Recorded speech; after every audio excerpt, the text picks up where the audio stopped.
mercados, bonos, acciones y las claves para invertir mejor en El Inversor Bolsero.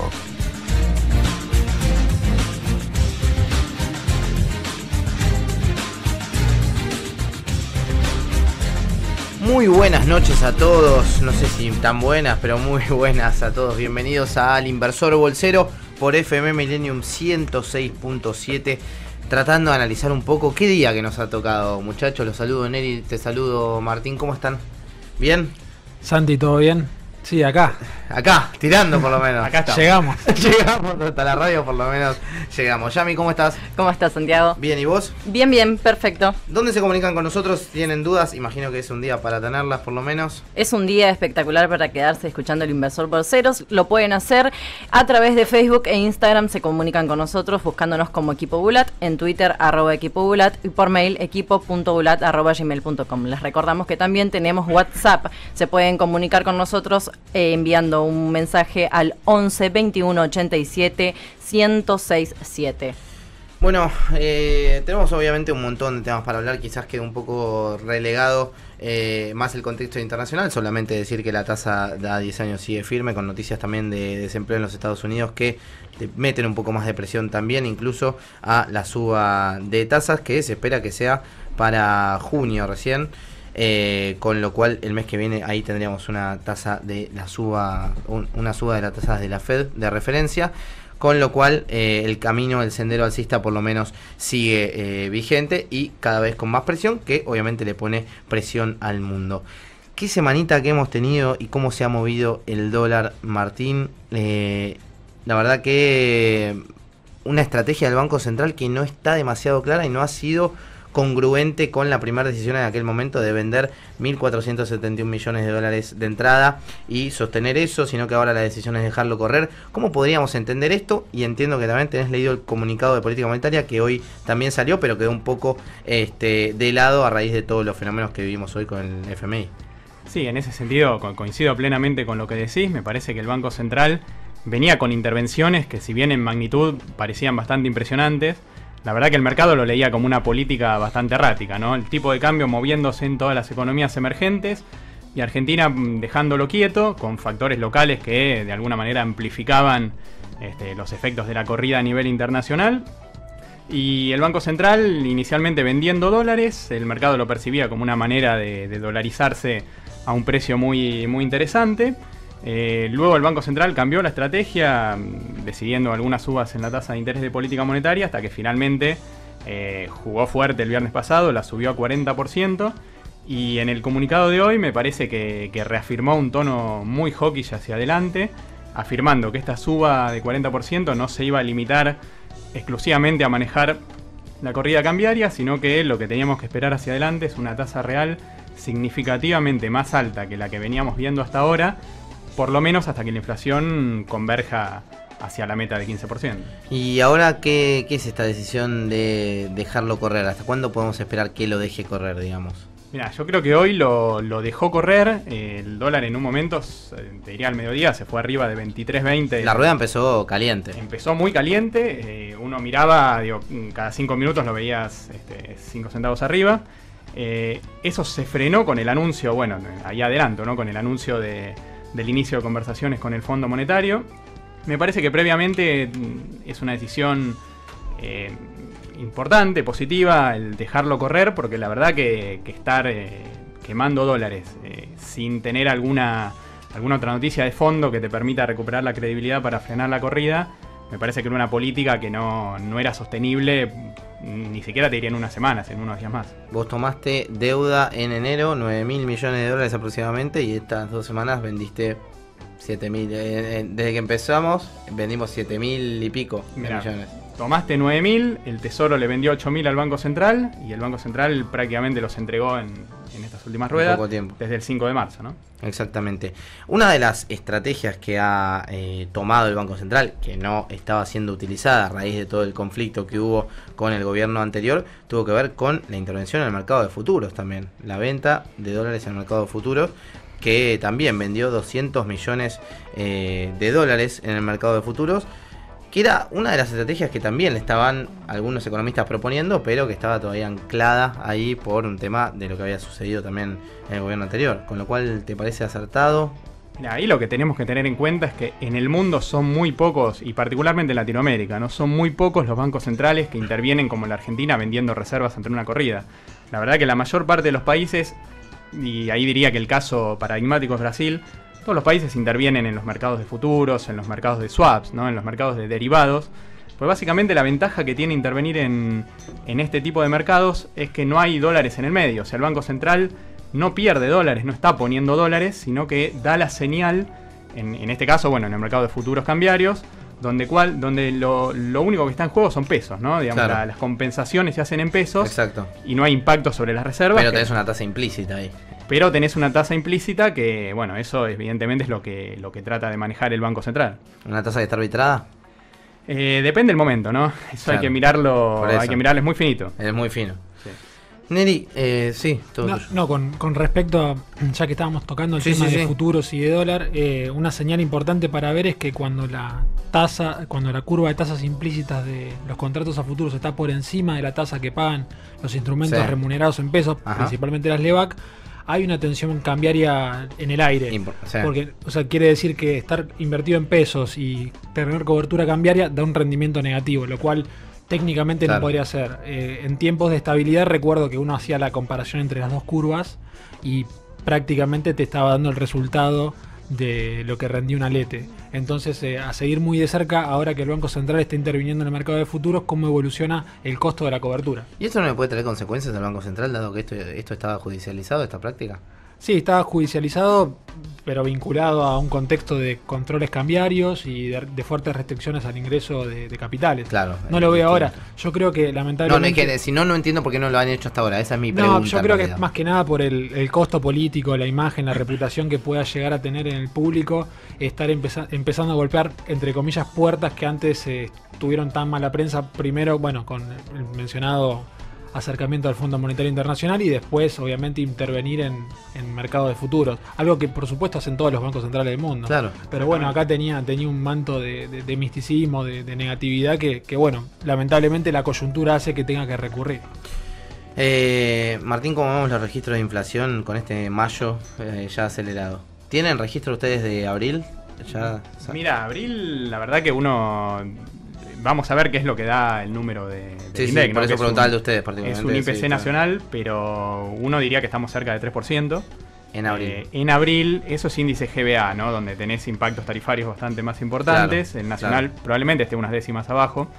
Y la gran pregunta es mayo, ¿no? Porque en mayo no tenés regulados, no hay impacto de regulados que eventualmente llevaran la inflación headline, la general, por encima de la núcleo. Sacaste subtes, que lo tenías. Sacaste subtes, pero bueno, lo que sí tenés es un movimiento cambiario que eso va a tener algún impacto seguramente, y la inflación de mayo difícilmente se ubica abajo de 2, 2,5. Hago un breve comentario ahí que tiene que ver con una decisión hoy que tomó el ministro de Aranguren. Ya se venía hablando ayer también en varias reuniones con las petroleras, que tiene que ver con que por 2 meses no van a aumentar los precios en los surtidores, y este precio que ahora debería moverse a raíz de cómo se está moviendo el Brent en el mundo y también el tipo de cambio acá, ya deberíamos ver un impacto de la suba de las naftas, pero bueno, esto se va a distribuir en julio en adelante por 6 meses, el impacto que sería correspondiente para ahora, pero vamos a tener 2 meses de calma que le ponen por lo menos un pequeño paño frío a la inflación que ya venía acelerada.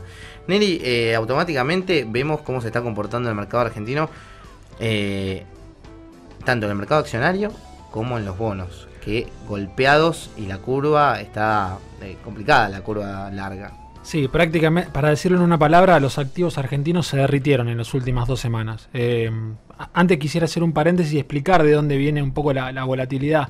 Argentina tenía vulnerabilidades desde siempre. Uno leía los reportes de bancos de inversión, mismo el Fondo Monetario Internacional, y hablaban de que tenía un déficit de cuenta corriente cercano al 5% del PBI, tenía inconsistencias entre, primero, recuerdan, el año pasado teníamos inconsistencias entre la política monetaria y la fiscal, teníamos un sendero de gradualismo que quizá no era adecuado con la dinámica que estaba tomando el mundo. O sea, ellos dudaban si el mundo iba a tener la suficiente paciencia para prestarnos. Sí. En fin, había un montón de vulnerabilidades que en ese momento compraba el mercado de la historia argentina, pero bueno, no se daba cuenta o no quería ver quizás los defectos que tenía.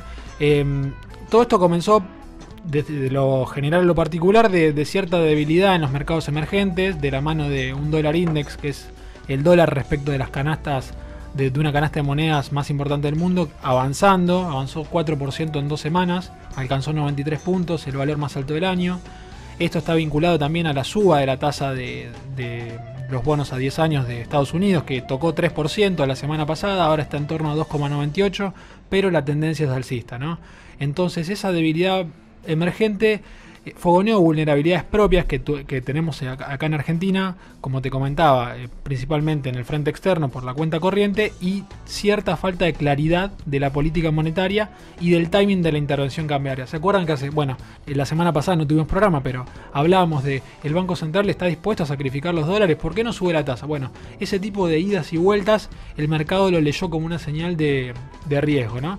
Entonces faltaba un disparador, faltaba alguien que apretara el gatillo.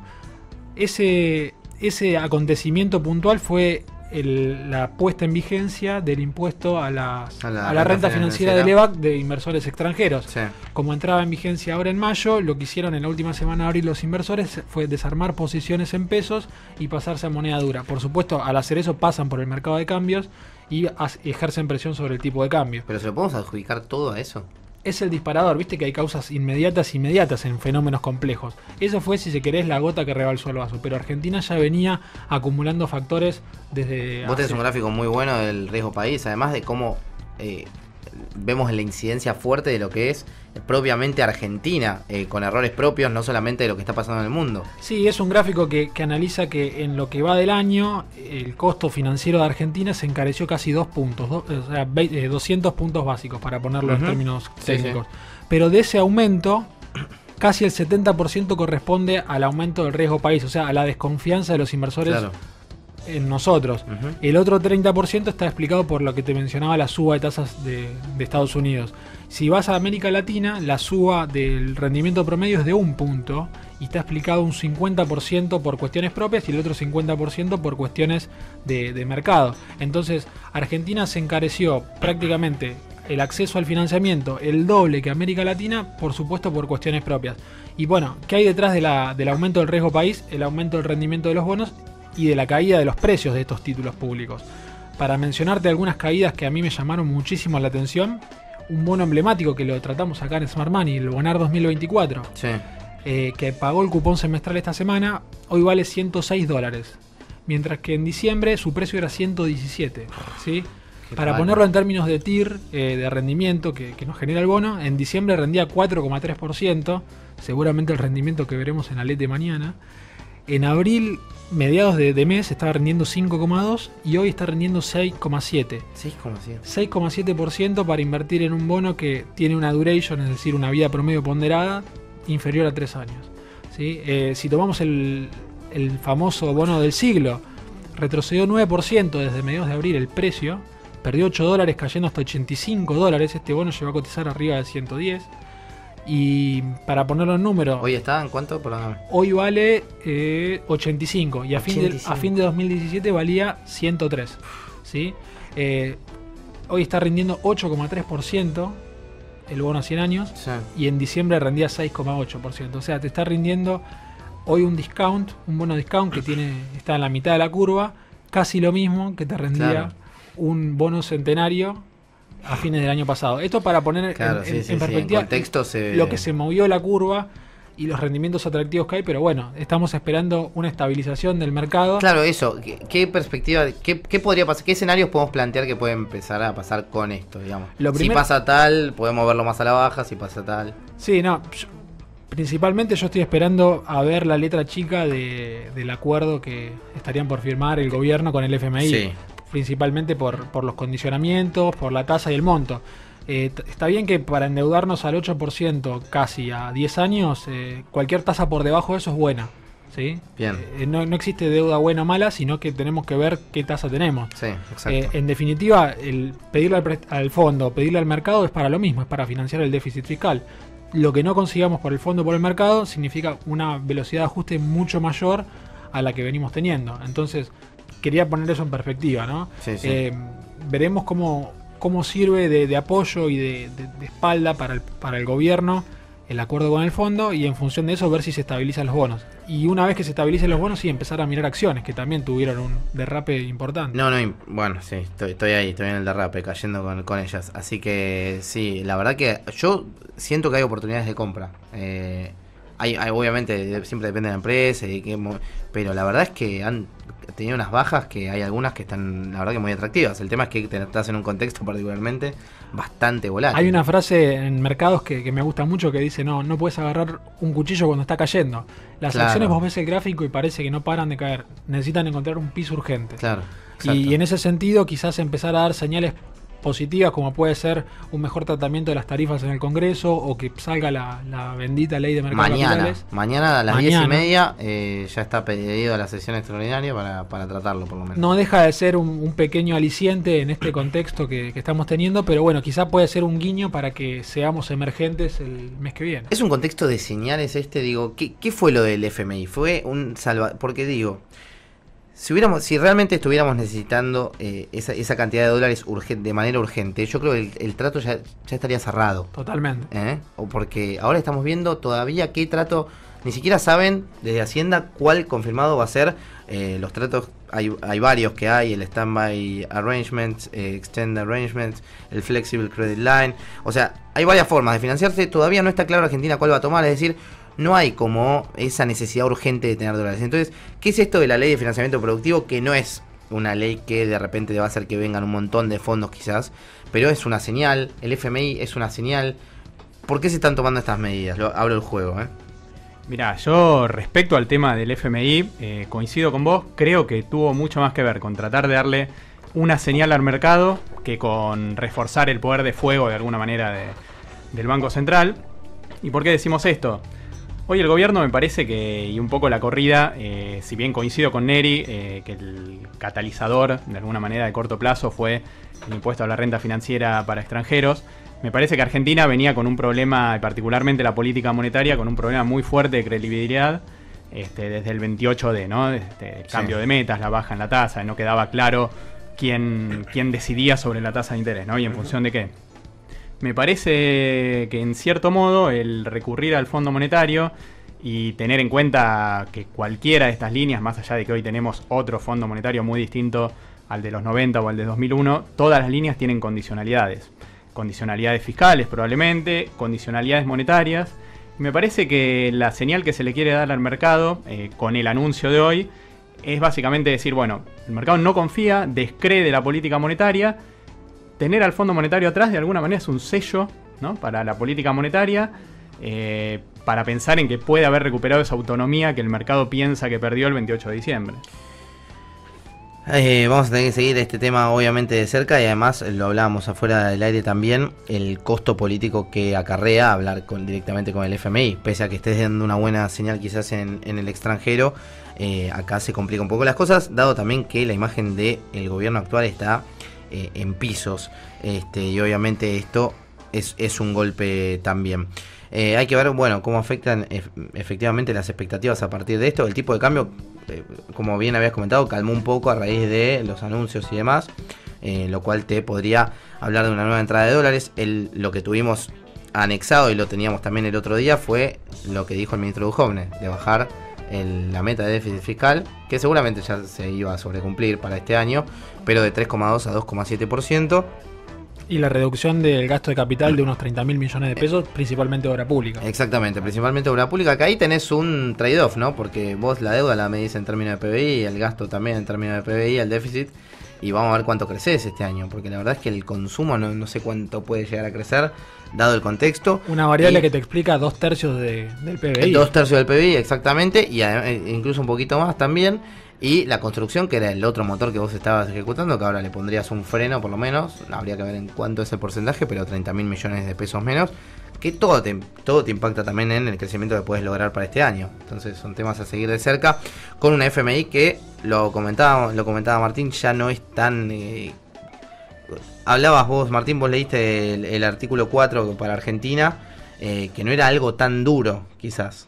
Sí, ahí lo que uno veía, cuando se habla hoy de que tenemos otro fondo monetario, cuando uno leía el artículo 4, la verdad que el fondo hablaba de que Argentina tenía que seguir avanzando en la consolidación fiscal, ¿no? En el cumplimiento de las metas fiscales, pero de alguna manera reconocía que el déficit tenía que reducirse a un ritmo que fuera política y socialmente viable y siempre, bueno, de alguna manera el fondo también dice protegiendo a los más vulnerables. Claro. Pero la verdad que bueno, que son líneas que difícilmente uno hubiera pensado que hubieran estado en los 90 cuando, bueno, se exigían ajustes sin tener en cuenta ningún tipo de impacto político-social. Bueno, hay que ver cómo sigue la historia. Neri, ¿algo que contar de lo del FMI? No, del FMI creo que tocamos todo. Lo que sí me quedó pendiente, comentar que las LEVAC, el instrumento predilecto para hacer carry trade, de estrategia en pesos, bueno, tuvo un reacomodamiento después de, por supuesto, de los desarmes de posiciones en pesos, después de que el Banco Central subiera la tasa y de que avalara ventas de LEVAC en el mercado secundario. Hoy la LEVAC que vence en junio a 44 días rinde 42% anual en pesos. Por si tu banco te está ofreciendo un plazo fijo al 22%, te digo que en el mercado de capitales existe un instrumento que paga 42% anual, en un contexto que, por supuesto, está buscando seducir al máximo a los inversores para que abandonen el dólar y se pasen al peso. Esa es una de las preguntas que te iba a hacer. ¿Hay en el medio de una corrida una tasa de interés que sea efectiva finalmente? Qué buena pregunta. Veo que vienen subiendo la tasa de interés y no veo efectos contra la corrida cambiaria. Porque me parece que con tasa no solucionás los problemas de Argentina. Me parece que las señales que primero tenía que dar el Banco Central, que las empezó a dar. La que tenía que dar el Tesoro y Duhovne desde Hacienda, que la empezó a dar. Quizás articular un poquito más con el Fondo Monetario, que la empezó a dar. Entonces estás empezando a encontrar... Con la tasa sola no Con la tasa sola no alcanza, porque los problemas de Argentina son mucho más profundos que una TNA, que es lo que rinde una LEVAC. Hemos hablado bastante, así que vamos a pasar a una de las primeras columnas del programa, que es Educando al Inversor, tips para ganar capacidad de ahorro. La última información, análisis y opinión sobre mercados en Educando al Inversor por FM Millennium 106.7.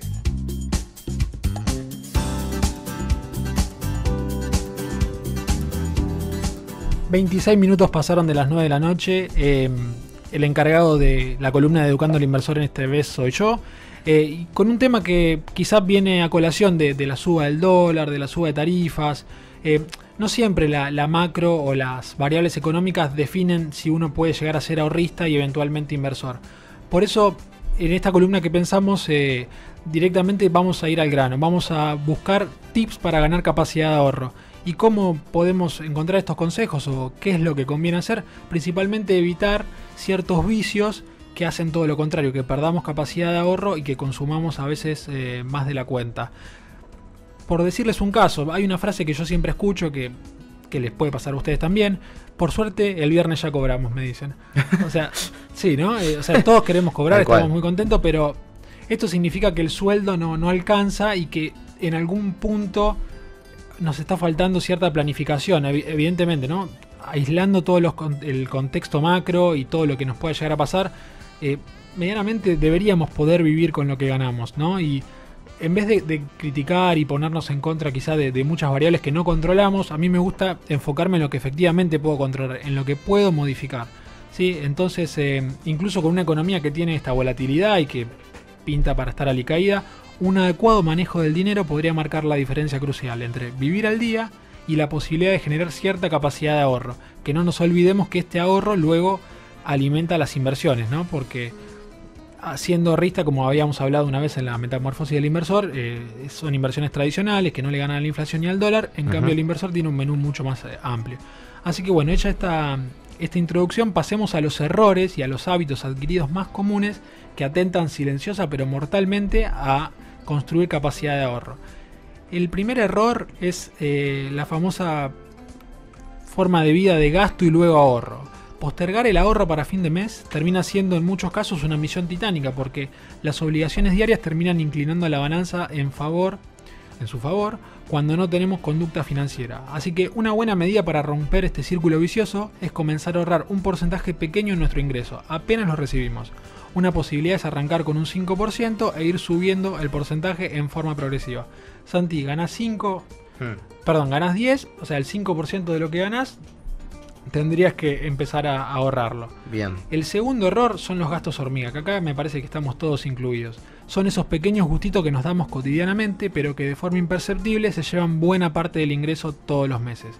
Hablamos de comidas al paso, de café frecuentes, golosinas, cigarrillos. Estos son algunos de los rubros que poco a poco minan la capacidad de ahorro.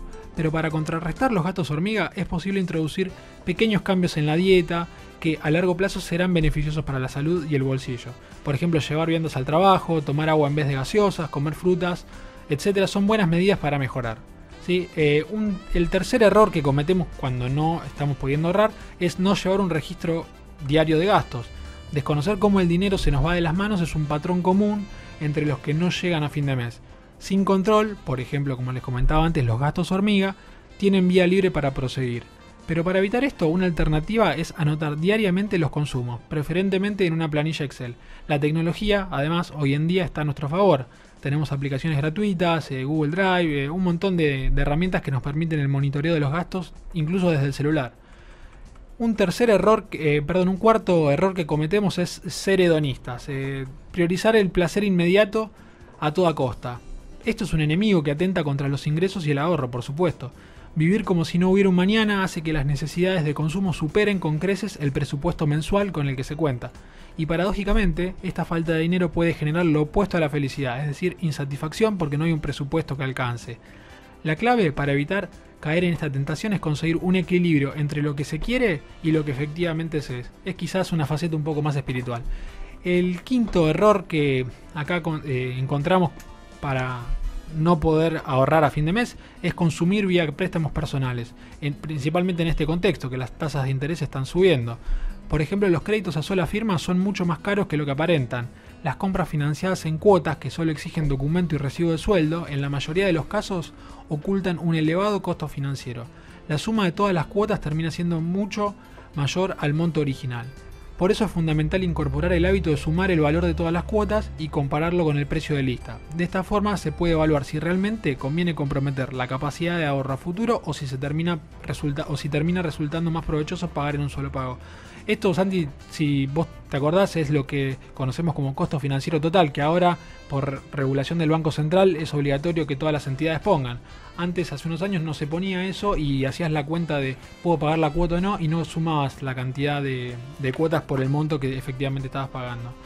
El sexto error es pagar el mínimo con la tarjeta de crédito. Nuevamente, las cuestiones financieras impactan y mucho y no nos tenemos que olvidar que pasar la tarjeta por un consumo significa que tenemos que pagar esa deuda que estamos contrayendo.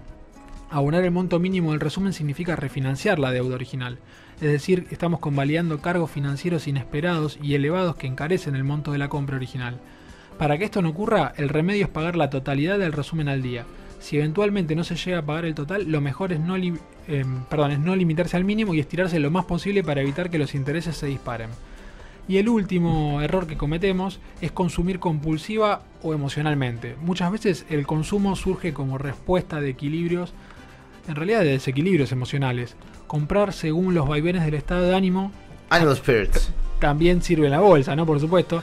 Es una práctica que puede ser explosiva para el presupuesto e ineficaz en cuanto a la resolución de ciertos conflictos personales.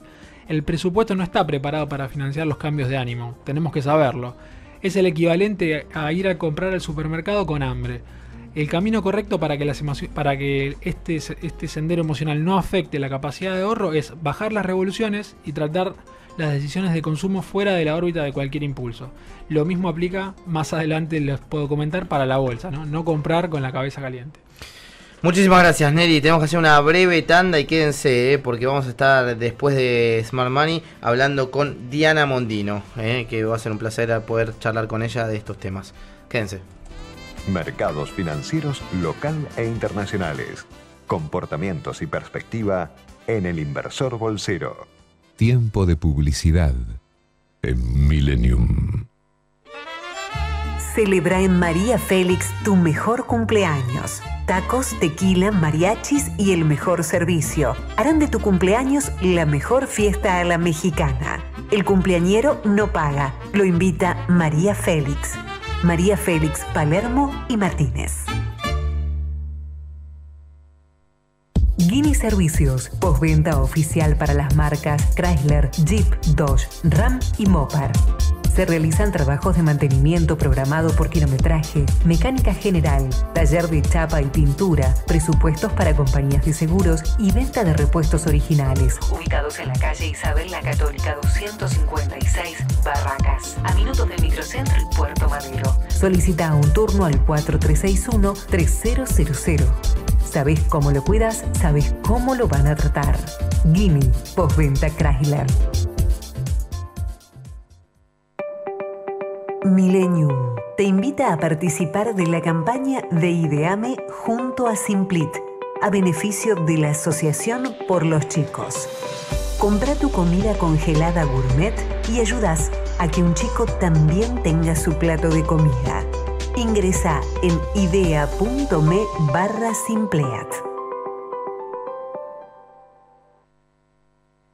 ¿Querés disfrutar del mejor día de campo con las mejores actividades? Rodicio Campo te invita a su programa Ecocampo Aventura. Granja, cabalgatas, mountain bike, arquería, bosque aéreo y toda la calidad habitual de nuestra gastronomía. Te esperamos en rodiciocampo.com.ar o en nuestras redes. Saca hoy mismo online tus tickets en varias cuotas. No te lo pierdas. Club 31, Bar and Resto. Un espacio ideal de encuentro en el corazón del exclusivo barrio de Recoleta. Cocina de autor, internacional e innovadora. Ofrece una amplia variedad de platos que incluyen opciones libres de gluten. Vivencia. No te pierdas Gourmet Experience, una propuesta única de la mano del chef internacional Olivier Falchi. La noche del miércoles 23 de mayo. Ofrece un menú de 5 pasos. Vinos de bodegas Terrazas de los Andes.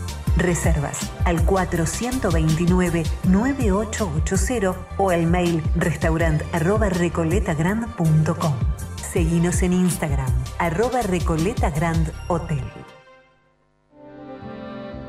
El auto más premiado de Europa. Nuevo Alfa Romeo Giulietta 2018. Con un motor turbo de 240 caballos. Caja automática de doble embrague. Selector de manejo, lluvia o piso seco. Seguridad activa y pasiva. Nuevos tapizados de cuero Milano y el máximo nivel de equipamiento. Alfa Romeo Giulietta, el auto más premiado de Europa. Senza cuore, saremo solo macchine.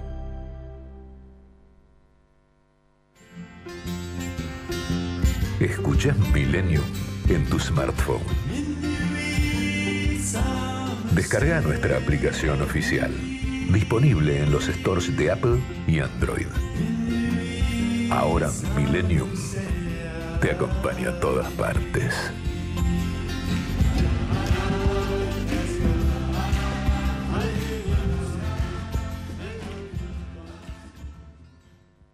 Fin de espacio publicitario.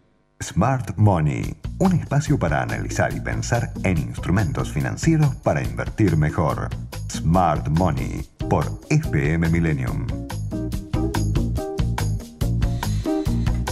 Bueno, en un día donde hablamos mucho de tasa de interés en pesos, en esta edición del Smart Money vamos a analizar los bonos que ajustan por tasa a vadelar bancos privados. Es una clase de activo que puede resultar bastante interesante para incorporar a un portafolio en un contexto donde, como el actual, si uno le cree al comunicado del Banco Central de hoy, se espera que las tasas de interés en moneda local se mantengan elevadas, por lo menos por una buena cantidad de tiempo. Estos instrumentos, para empezar, son parte del subconjunto de activos de renta fija que ajustan por alguna tasa en pesos, ¿no? Valga la redundancia. Junto a las LEVAX, las LETES, los bonos en pesos a tasa fija del gobierno y el bono que ajusta por la tasa de política monetaria, que va a ser objeto, digamos, hoy sería muy interesante y va a ser objeto de un análisis en una columna posterior seguramente. Antes que nada podemos comenzar explicando a nuestros oyentes, si te parece, Santi, qué es la tasa vadelar. Sí. Esta tasa es la resultante del promedio de la tasa pagada por depósitos a plazo fijo mayores a 1 millón de pesos para plazos entre 30 y 35 días. La versión de esta tasa que se utiliza para calcular los intereses de los bonos que nos interesan es la de bancos privados, ¿no? Que toma el promedio que comentamos, pero considera solamente a las entidades del sector privado. Actualmente, y probablemente veamos un ajuste bastante al alza en los próximos días, la tasa está en la zona del 24% y se calcula en forma diaria por el Banco Central, en función de la información que es provista por los propios bancos. Los bonos con ajuste por Badlar en el mercado local son muy pocos y no presentan demasiado liquidez y presentan también una duration bastante acotada, ¿no? Con la curva que se ubica en un rango entre 0,7 y 2,4 de duration. Esto es un poco para describir los instrumentos, pero ahora bien, una vez que se tomó la decisión de incorporarlos a un portafolio diversificado, ¿no? Frente a otras alternativas como renta variable, como bonos que ajustan por ser, o bonos en dólares propiamente dichos, el análisis de segundo orden debe distinguir a qué tipo de tasa ingresamos, ¿no? Decidimos entrar a pesos. Bueno, entramos a LEVAX, que son de corto plazo pero presentan la tasa nominal más alta. Entramos a LETES o a bonos del tesoro en pesos, que presentan tasas más bajas pero permiten asegurarlas por plazos más largos. O ingreso al bono del tesoro con ajuste de política monetaria, aprovechando la reciente suba de tasa de referencia del Banco Central. Estas son todas preguntas que nos podemos hacer. Un punto que tenemos que tener en cuenta es analizar el spread entre la tasa Badlar y la tasa de política monetaria. Y aun cuando evidentemente esta tasa de política monetaria tiene impacto sobre la tasa Badlar y en general se mueven en línea, esto es cuando sube la tasa de política monetaria, también se registra una suba en la tasa Badlar, hay que tener en cuenta qué factores pueden hacer que este spread se ensanche o se estreche, ¿no? La Badlar suele estar abajo de la tasa de política monetaria y para eso podemos mirar cómo se fondean y qué hacen los bancos con ese dinero que reciben, ¿no? Entre la fuente de origen de fondos de los bancos pueden contarse en forma muy resumida lo que es la captación de depósitos, donde juega muy fuerte la tasa Badlar, y la emisión de obligaciones negociables, que es deuda.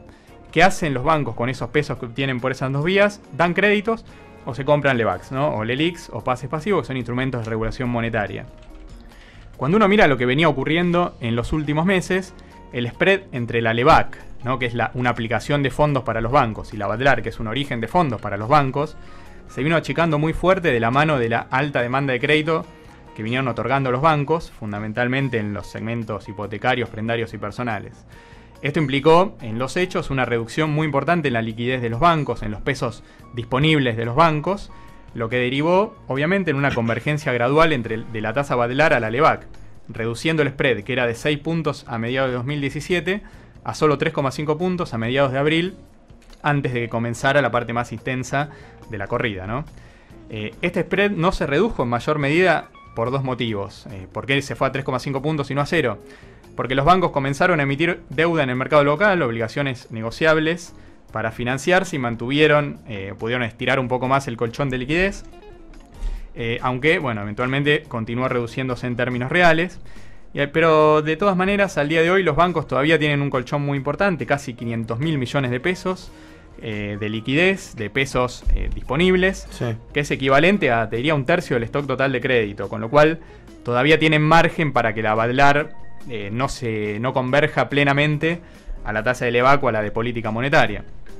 Sin embargo, el crédito a las familias, uno podría esperar que más allá de esta última suba de tasas siga teniendo un crecimiento considerable, reduciendo el spread entre la Badlar y la tasa de política monetaria, que se va a mantener en los próximos meses. Y cuando uno mira el spread hoy, con el salto en la tasa de política monetaria, se fue a 11 puntos, ¿no? Con esta tasa Badlar en 24, con lo cual uno podría pensar que entre 11 puntos y 3,5 puntos que teníamos antes de la corrida, se va a encontrar una convergencia, con lo cual la Badlar tiene margen de suba probablemente en los próximos días y en los próximos meses puede ser una alternativa interesante. Con lo cual, para concluir, creemos que los bancos, si bien van a seguir otorgando créditos a un ritmo muy importante, el financiamiento a través de obligaciones negociables de deuda con estos niveles de tasa puede no resultarles tan atractivos a los bancos, ¿no? Si tienen que colocar una ON, hoy difícilmente podría pensarse en cuál sería la tasa. Y con una Badlar en la zona de 24 o un poco más arriba, me parece que los bancos van a recurrir de vuelta a la captación de depósitos como una fuente de origen de fondos importantes, con lo cual los bonos a tasa Badlar pueden ser una alternativa importante para incorporar al portafolio, para tratar de captar tanto la suba de tasas que dispuso el Banco Central, como este achicamiento en el spread entre la Badlar y la tasa de política monetaria que se espera para los próximos meses. Muchísimas gracias, Martín. Ahí estaba Smart Money. Yami. El 1 de junio comienza el programa ejecutivo de gestión empresaria para pymes en la Escuela de Negocios de la Facultad de Ciencias Económicas de la UCA. Para más información e inscripción podés escribir a escueladenegocios@uca.edu.ar o llamando al 4349 0443. Aprovecha esta oportunidad para consolidar tu pyme y crecer. Ya tenemos en línea a Diana Mondino, pero antes una pequeña pregunta que nos hacen los oyentes. Santiago, Neri, ¿pueden hablar un poco de bonos? ¿Cómo quedaron el AO20, el A12.2, el AI24, el DICA? ¿Y cuáles son viables para dolarizarnos y qué riesgo tiene cada uno? Bueno, una pregunta interesante, extensa y que muchos oyentes seguramente se están haciendo. Como opción para dolarización, yo lo que recomendaría es no extenderse demasiado en duration, como decimos, ¿no? Elegir bonos muy cortos que no tengan ningún tipo de problema o riesgo de tasa. Y la verdad que viendo los rendimientos argentinos parece difícil pensar que las tasas sigan subiendo, ¿no? Pero bueno, el mercado también nos puede sorprender. En este sentido, y haciendo una apuesta súper conservadora, quizás sea muy interesante suscribir la lete que tenemos entre hoy y mañana. En realidad mañana tenemos el resultado, hasta mañana al mediodía hay tiempo. Sí. Que van a ser tres series, la más larga no llega a un año, y estamos esperando que ahí veamos rendimientos del 4%, en ese orden. Y además la posibilidad de suscribir al tipo de cambio de cierre de hoy, mayorista. Claro, mayorista, exactamente. Sí. Por otro lado, si me preguntás a mí qué bonos me gustan, a mí me está gustando de los que mencionaba nuestro oyente, el AI24, porque está rindiendo casi 7% y tiene una relación riesgo-retorno muy interesante porque no es un bono tan largo. Ya con el discount quizás hay mucho más riesgo y se lo recomendaría a inversores mucho más agresivos. Como les comentaba, estamos en línea con Diana Mondino. Un placer hablar con ella de todos estos temas y el FMI en la Argentina nuevamente. Diana, muchísimas gracias por atendernos. Santiago Bulat te saluda. ¿Qué tal, Santiago? ¿Cómo estás? Bien, ¿y vos? Bien, por suerte. Bueno, muchísimas gracias por atendernos desde ya. Diana, ¿cómo te sentó la noticia en una primera instancia, a priori, y cuán necesario era que llegara esta noticia? Mira, es un tema extremadamente, a ver, uso palabras difíciles, polifacético. Hay muchas cosas para ver acá. A ver, Argentina, seguir recurriendo a los mercados de capitales voluntarios, evidentemente se está haciendo muy caro, y el Fondo Monetario es mucho más barato. Ya con eso solo es un gol de media cancha. ¿Se está haciendo caro por un tema argentino, por un tema externo, todo? No, hay mucho externo y hay mucho argentino. O sea, todos los mercados emergentes han tenido en las últimas 2 semanas, pero sobre todo en la última, una corrección, las monedas de todos lados, pero la nuestra es mucho mayor. Y la caída de nuestros bonos es mucho mayor. Sí. O sea, en todos lados está pasando, pero en nuestro caso es más serio. Pero sobre todo en nuestro caso es más serio porque tenemos déficit fiscal. Entonces, sí. el fondo, ojo que esto es decir, vamos a recurrir al fondo, no quiere decir que el fondo desembolse dinero mañana, hay todo un proceso largo de negociación previa. Eso era eso era una cosa que te quería preguntar, Diana, y perdóname la interrupción, porque vemos que al no desembolsar dinero mañana significa que la necesidad no era tan urgente. Entonces, ¿por qué se da esta noticia que en Argentina, particularmente por su historia, puede generar bastante ruido? A ver, en algún momento, suponete que se estuviera negociando y se estuviera trabajando para llegar a esto, en algún momento tenés que anunciarlo. ¿Cuándo es el mejor momento? ¿Cuando te traen el dinero mañana? O en este caso, si es una línea contingente para avisar, miren, la voy a tener si hiciera falta. No, es como el seguro del auto, lo comprás esperando no chocar. Y si llega a ser necesario, bueno, el seguro pagará. Así que, digamos, el fondo tiene muy mala fama en muchos países del mundo. Totalmente. Hola, te perdimos, Diana. A ver, bueno, ahí intentamos recuperar la comunicación. Es un tema el de la fama y me gustaría tocar ese tema porque la verdad que cómo está visto y cómo ha funcionado también en otros países del mundo es muy interesante y tiene una presencia hoy enorme en África, por ejemplo, y en varios países de Europa también. En América Latina, sin embargo, no es tan fuerte los fondos que tienen prestados. México, Colombia está, por ejemplo, pero no así en general. Diana, ¿te tenemos ahí en línea? Sí, perdón, se ve que me quedé sin batería. Ah, bueno. A ver, te decía que el Fondo Monetario tiene muy mala imagen por una cuestión política, sí. Porque el fondo lo que hace es poner ciertas condiciones. las famosas condicionalidades del fondo, que en Argentina ya son desconocidas, porque digamos la última vez que tuvimos condicionalidades del fondo hace ya prácticamente 20 años. Así que creo que casi ninguno de los que nos están escuchando puede recordarlas. Claro. Estas condicionalidades son: yo te presto, pero vos portate bien haciendo esto. Y esas condicionalidades son siempre negociadas y aceptadas por el gobierno, digamos, con el cual estén trabajando. No es un invento del Fondo Monetario. Te dicen, bueno, usted tiene un déficit de tanto, tiene que irlo bajando. Y bueno, si lo bajamos rápido, si lo bajamos despacio, te ayudan a definir en qué, y justamente te dan el dinero para financiar hasta que logres llegar a un superávit fiscal. A la convergencia. Claro, entonces, pero déjame retroceder sin hablar tanto del fondo, cómo trabaja. Suponete que el fondo no te presta la plata. Sí. Que no se la pedimos nunca. ¿De dónde sale la plata? Se la tenés que pedir a otro. Sí. Estos otros, por definición, son más caros que el Fondo Monetario. O sea, porque no te gusta lo que te pide el fondo, ¿estarías dispuesto a pagarle más dinero a otro? Y suponete que no le pedís dinero a nadie. ¿Cómo financiás el déficit que tenemos? ¿Cómo financiás el mayor gasto que tenemos? Muchos te dirían, yo por ejemplo, te diría, bueno, gasta menos. Pero resulta que gastar menos se hace muy difícil. Digamos, la sociedad argentina no entiende que hay que ir reduciendo muchos gastos que por ineficiencias varias, etcétera, van a tener que ir desapareciendo. Eso es un proceso muy gradual, muy lento en la convicción argentina. O sea, no hay nadie que diga, bueno... Se quedó sin batería, ¿no? Está complicado. Puntos suspensivos. Ahí estamos. ¿No? Ahí nos volvemos a comunicar entonces con Diana. Pero qué interesante lo que decía Diana, ¿no? Estábamos hablando de elegir el mal menor, en una circunstancia en la cual estamos arrinconados, no queremos bajar el déficit a una velocidad mayor, el mercado nos cobra caro, bueno, vayamos, elijamos, paguemos el plato, si se quiere, como se dice, y elijamos el mal menor a costa, por supuesto, de sacrificar imagen política, que por supuesto ya no estaba en los niveles más altos.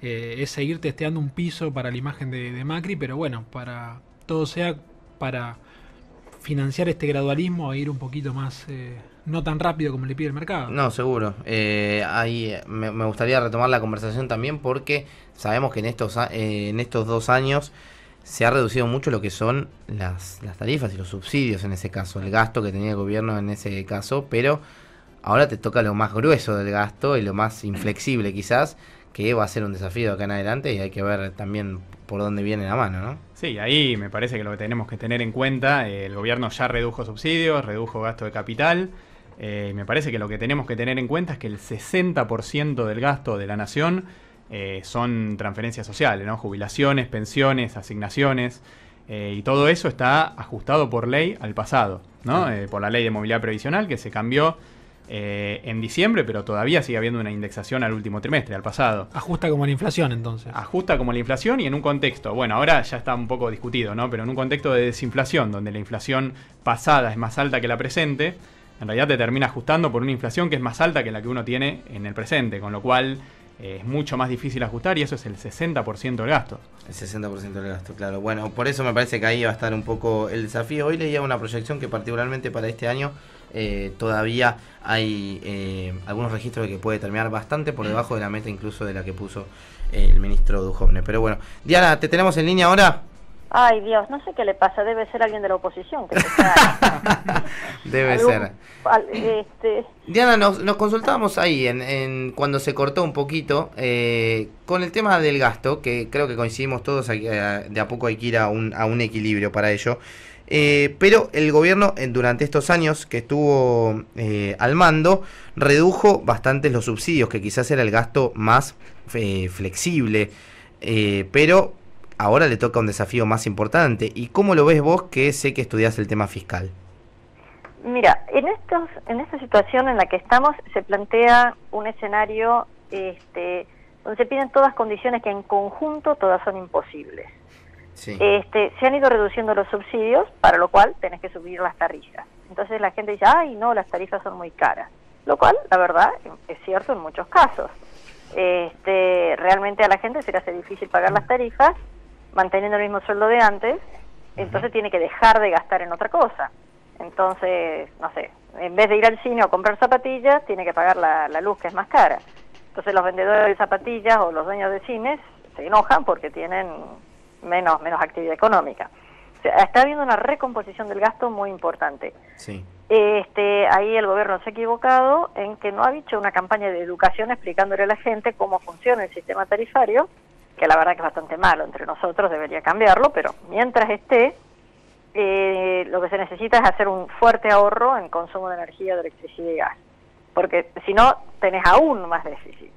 El otro punto que tenemos es una gigantesca cantidad de empleados públicos, de jubilaciones, de asignaciones universales por hijo, de un montón de cosas que significan unos 18 millones de cheques que salen del Estado Nacional para distintas personas a lo largo por distintos motivos, ¿no? Todo eso también hay que cortarlo. ¿Cómo haces? Es imposible. Claro. Entonces, de algún lado hay que reducir los gastos. El pensamiento mágico argentino es que íbamos a crecer y que entonces esos gastos se diluían. Entonces, una de dos, o gastas menos o te endeudas hasta que consigas reducir el gasto. Pero no podés endeudarte y no reducir el gasto. Entonces es absolutamente imposible porque el año que viene no te van a prestar, en algún momento te dejan de prestar. Y ese algún momento parece que ya ocurrió. Parece que ya para endeudarse en forma voluntaria en los mercados ya te saldría muy caro. Por eso hay que pedirle al fondo. Es más, si no hubiéramos estado nunca peleados con el fondo, si hubiéramos ido hace 2 años al fondo, nos hubiéramos endeudado más barato de lo que nos hemos endeudado. Y volvemos al tema político, que el Fondo Monetario es el malo de la película. Sí. Pero es el malo de la película que te dice, como el médico, no tenés que fumar, no tenés que emborracharte, no tenés que... o sea, y bueno, y a nadie le gusta que le digan eso. Con una ventaja, el médico te dice no lo hagas y ya está. Te dice no lo hagas y te presto la plata mientras tanto.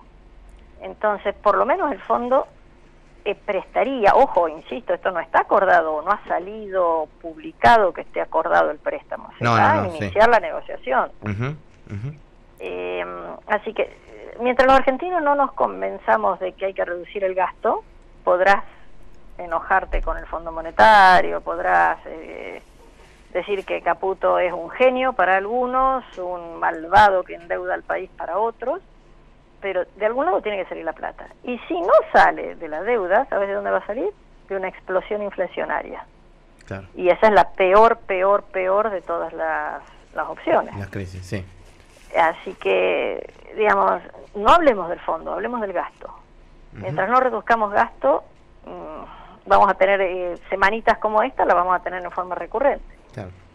Diana, buenas noches, te saluda Neri Persichini. ¿Qué tal, Neri? ¿Cómo estás? ¿Qué tal? Un gusto hablar contigo. Diana, quería aprovechar que acabas de mencionar la palabra explosión inflacionaria, ¿no? Y te llevo ahora al terreno mundial.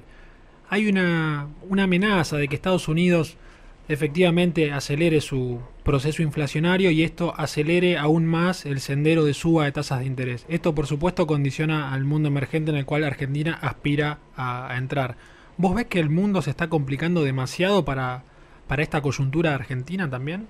Mira, las últimas 2 semanas ha sido muy notable. En las últimas 2 semanas hay, yo no recuerdo si eran 16 o 18 monedas de países emergentes, todas se depreciaron.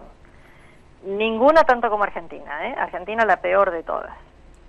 Creo que lamentablemente el gobierno argentino, el Banco Central argentino, hace 10 días o hasta hace una semana, estuvo defendiendo el peso, vendiendo reservas, contra algo que era una ola mundial. De nuevo, a todos nos está pegando, nada más que a algunos les pega más que a otros porque somos más débiles que otros países, ¿no? Y en Estados Unidos, vos pensás que si a Estados Unidos sube la tasa, ¿por qué alguien va a tener su dinero en un país frágil, de estas economías emergentes, para ganar apenitas más que lo que ganaría en Estados Unidos? Hasta hace poco en Estados Unidos te pagaban por un bono prácticamente 0 y entonces valía la pena estar en otros países. Pero si la diferencia se achica, ¿por qué te vas a quedar en un país emergente? Pero la tasa ya resulta bastante alta en Argentina, ¿no? Si agregamos los factores inflación esperada. Bueno, claro, pero ya empieza a ser que no es pagable.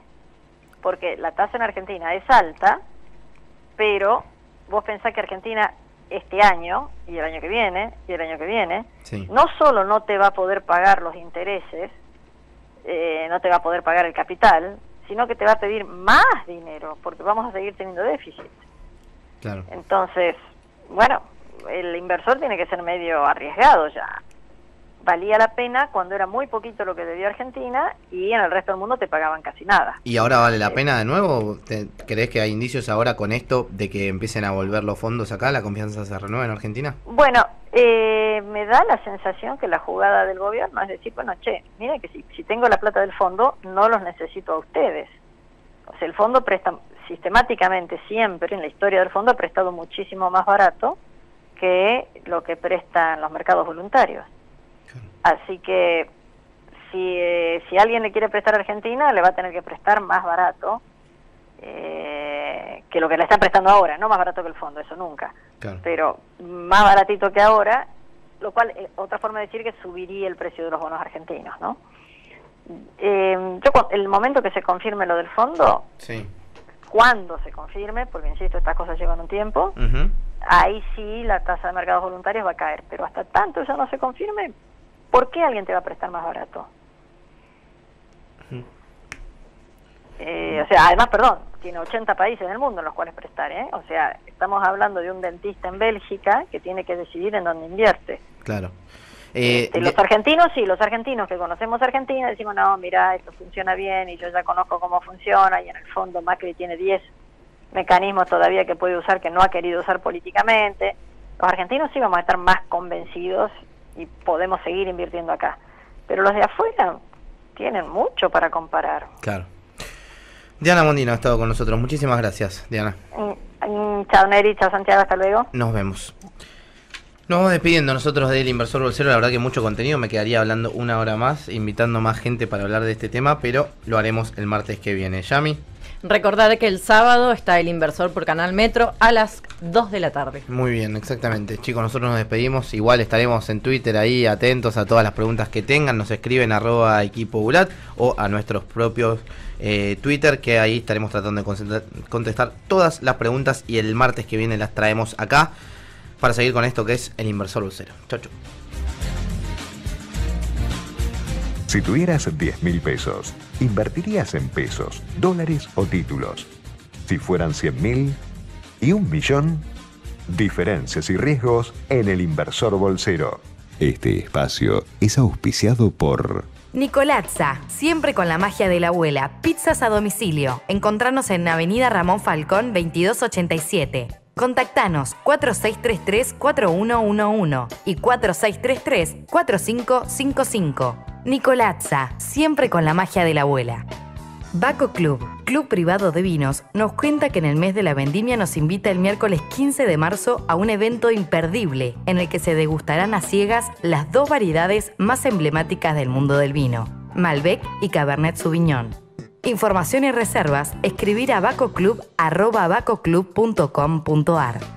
¿Conocés los planes de salud de Andar, la obra social de los viajantes vendedores? Planes para empleados en relación de dependencia, monotributistas y particulares. Solicita un asesor comercial al 0810-345-0184. Superintendencia de Servicios de Salud 0800-222-72583 www.sssalud.gov.ar RNOS 122104 RNMP 1252. En 111 elegí luquearte con diseños originales hechos para vos. Encontranos en Arce 981, Gurruchaga 1794 y en Punta del Este en la barra O. 111, calidad y diseño en prendas únicas y exclusivas. El SAME te está llamando. Si sos médico y querés sumarte a salvar vidas en el servicio de emergencias que es modelo en el mundo, postúlate en buenosaires.gov.ar/SAME. Buenos Aires Ciudad. Vamos, Buenos Aires. Sashimilla es el lugar ideal para disfrutar de una cena en pareja o con amigos. Calidad y frescura garantizada por pescadería propia. Sushi hecho por japoneses.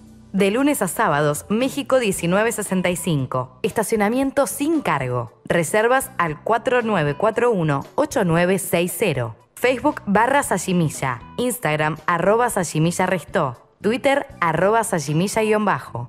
Delivery de alimento balanceado premium para perros y gatos. Siempre tenemos stock disponible, envío gratis en el día y con atención personalizada. No te quedes sin alimento. Contactanos ahora por WhatsApp al 15 5503 4488. Javier. ¿Andás necesitando una moto que te lleve de acá para allá? Entonces pedí tu préstamo Tu Moto UVA en Banco Provincia. Te financia el 100% y hasta en 48 cuotas. Conocelo mejor en bancoprovincia.com.ar. Speakers Bulat, los oradores más destacados del país sobre economía, política, innovación, liderazgo, género, historia. Conocen puntos importantes para inspirar y potenciar tus equipos. Organiza tus conferencias, workshops o encuentros con Speakers Bulat, eventos que se convierten en toda una experiencia. Encontranos en www.speakersbulat.com. Random House te presenta Novelnomics de Juan Carlos de Pablo. Novelnomics ya está en librerías. UCES, Universidad de Ciencias Empresariales y Sociales, carreras de grado, carreras de posgrado, educación a distancia, www.uces.edu.ar.